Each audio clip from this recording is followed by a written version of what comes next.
রাজধানী ঢাকার খুচরা বাজারে এখন ১ ডজন দেশি মুরগির ডিম ২০০ টাকায় বিক্রি হচ্ছে। বিক্রেতারা বলছেন ডিমের দাম আগের চেয়ে বেশি।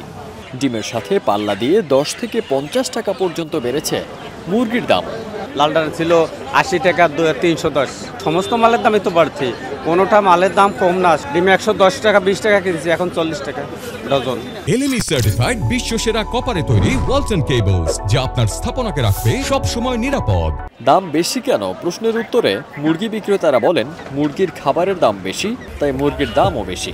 পাশে সাইড বাজারে মাল কম, অনেক খামারিরা মাল ওই খোসা দেওয়ানা দেখে খামার অফ করে রাখছে, খাদ্যের দাম বেশি।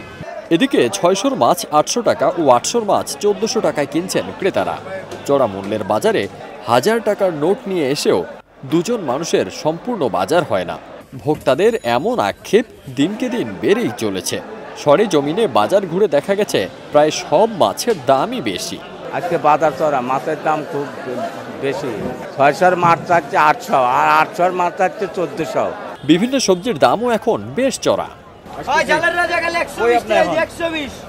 ঝালের রাজা মরিচ ১২০ টাকা, পেঁয়াজ ৮০ টাকা থেকে ১২০ টাকা, রসুনের দাম জাত ভেদে ৯০ থেকে ১২০ টাকা, বরবটি ১০০ টাকা, পটল ৫০ টাকা, শসা ৮০ টাকা এবং সব মিলিয়ে বাজারের দ্রব্যমূল্য প্রতিদিনই ওঠানামা করছে।